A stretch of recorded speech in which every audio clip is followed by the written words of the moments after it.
और मेरा कुछ नहीं होगा।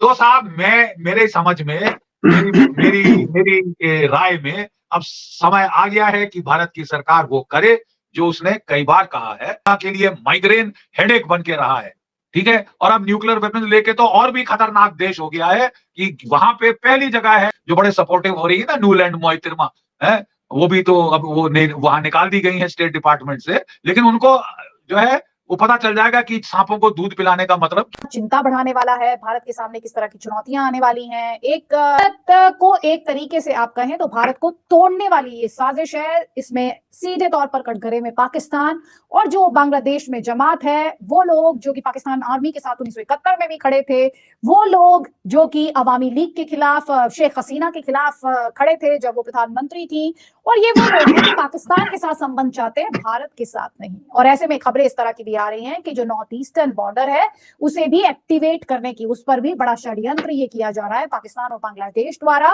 ताकि भारत को कई फ्रंट्स पर इंगेज किया जा सके। आपको याद होगा जनरल रावत 2.5 मोर्चे पर लड़ाई की बात उन्होंने की थी, पाकिस्तान, चाइना और आतंकवाद।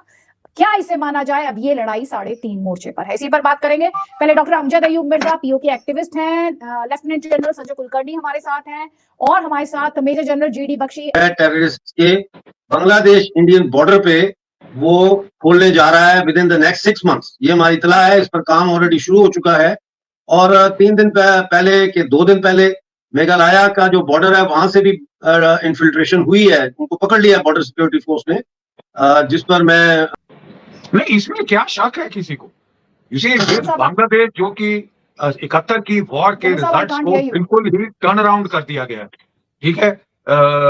कोशिश ये है कि देखिए वही जो कास्ट ऑफ एक्टर्स, यानी कि Pakistan, sorry, hello, okay, yes I can hear, मैं we can hear general Bakhshi, alright. तो जैसे मैं कह रहा था, देखिए दैट कास्ट ऑफ कैरेक्टर्स जिन्होंने बांग्लादेश की इमरजेंस को रोकने की पुरजोर कोशिश की थी 1971 में, Pakistan, major support United States of America, Richard Nixon, Henry Kissinger, जो कि उस वक्त आउटरीच कर रहे थे टू चाइना। इंडिया ने हमसे पेमेंट लेके ये रडार्स मांगे थे, एयर डिफेंस रडार्स, और हमने नहीं दिए हैं। तो ये गैप्स हैं इंडिया के डिफेंस में, आप अटैक करो। यहां तक हेनरी किसिंजर अमेरिका ने पाकिस्तान चीन को एनकरेज किया था कि पाकिस्तान की सपोर्ट में वो भारत पे चढ़ बैठे। उस वक्त ये लोग बिल्कुल फेल हो गए थे। अब यही इन तीनों ने मिलकर यहाँ जो है ये मैदान कू किया। विक्टोरिया न्यूलैंड को मिलने गया था जनरल आसिम मुनीर, जब वो अमेरिका गया, क्या काम था उसका विक्टोरिया न्यूलैंड के साथ?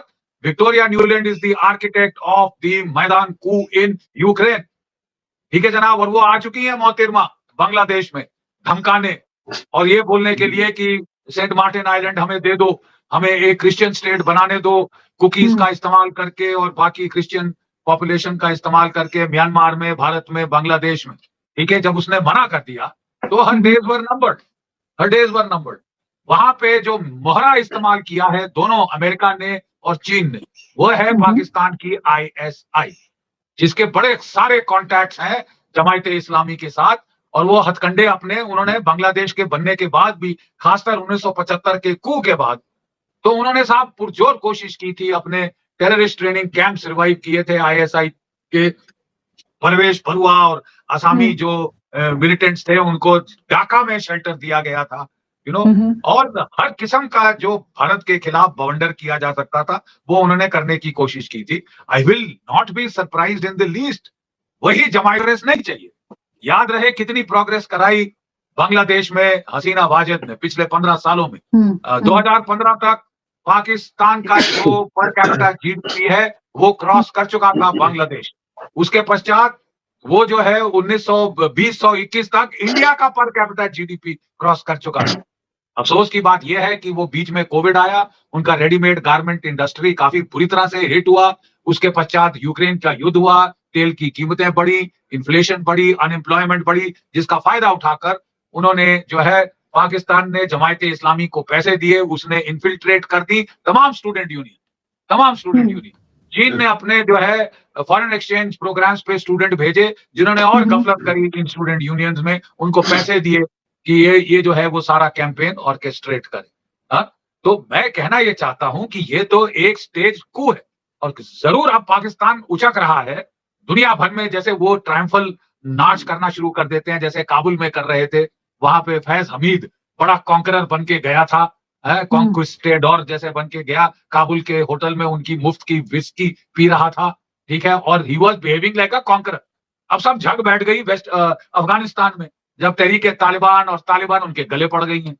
तो साहब वो आज बड़े उचक रहे हैं, लेकिन मेरे ख्याल उनको झटके लगने वाले हैं। आप 6 महीने दीजिए, आप बहुत कुछ चेंज देखेंगी वहां पे, लेकिन उसके पहले पाकिस्तान हथकंडे जरूर ट्राई करेगा। अगर वो 14 कैंप अमजद अमीर अपने डॉक्टर मिर्जा साहब कह रहे हैं, तो I go on, I would not be in the least surprise. It is the most expected thing for Pakistan to do now, to make Bangladesh a hostile base against India, to overturn the gains of the 1971 war.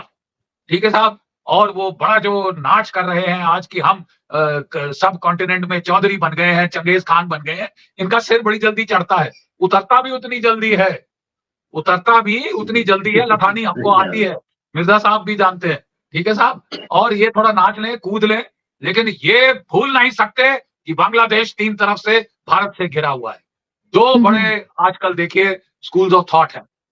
एक है wait and watch, कि अगर इस तरह गदर चलता रहा और वो स्टूडेंट चौधरी बन के हर 10 कदम पे लोगों को रोक के उनका सामान खोल खाल के चेक करते रहे, और अराजकता होती रही, एनार्की होती रही, स्ट्रीट्स पे हिंदू मारे जाते रहे, अवामी लीग के लोगों को मार के उनकी लाशें टांगते रहे ये पुलों से, तो कब तक जनता सहेगी? ठीक है ना साहब। कुछ देर तक तो एनआरसी का बड़ा मजा आता है, वाह वाह वाह साहब, जो मर्जी लूट लो, हसीना वाजिद की साड़ियां लूट लो, ब्लाउज लूट लो, उसका फर्नीचर लूट लो, बड़ा मजा आता है। थोड़ी देर के बाद जब साहब ये मिडिल क्लास बांग्लादेश की देखेगी कि ये पागलपन का हैवानियत का नाच खत्म नहीं हो रहा, तो लोग फिर अवामी लीग की तरफ जाएंगे। आप मेरी बात गिठान बांध के रख लीजिए। और साहब अगर ये नहीं होता किसी वजह से, दूसरा विकल्प ये है कि चलो साहब आपको हमारी दोस्ती नहीं पसंद भारत की, तो दुश्मनी ही सही, धकेलो आप जरा भारतीय जो हिंदू नागरिक है उनको बाहर धकेलिए आप। We will take back an enclave, जो आपका रामपुर कुश्तिया वाला जो है ना, नॉर्थ का जो थंब जो सिलीगुड़ी की तरफ बढ़ रहा है, ऐसे हम उसको काट देंगे और सारे हिंदू वहां रिसेटल करेंगे। हमारी 2 जो है प्रॉब्लम सॉल्व हो जाएगी। एक तो हमारी सिलीगुड़ी कॉरिडोर की प्रॉब्लम खत्म हो जाएगी, और ये जो बार बार हमारे हिंदू भाइयों को वहां बहनों को तंग करते हैं, उनको हम सेटल कर देंगे एक enclave which will now be part of India.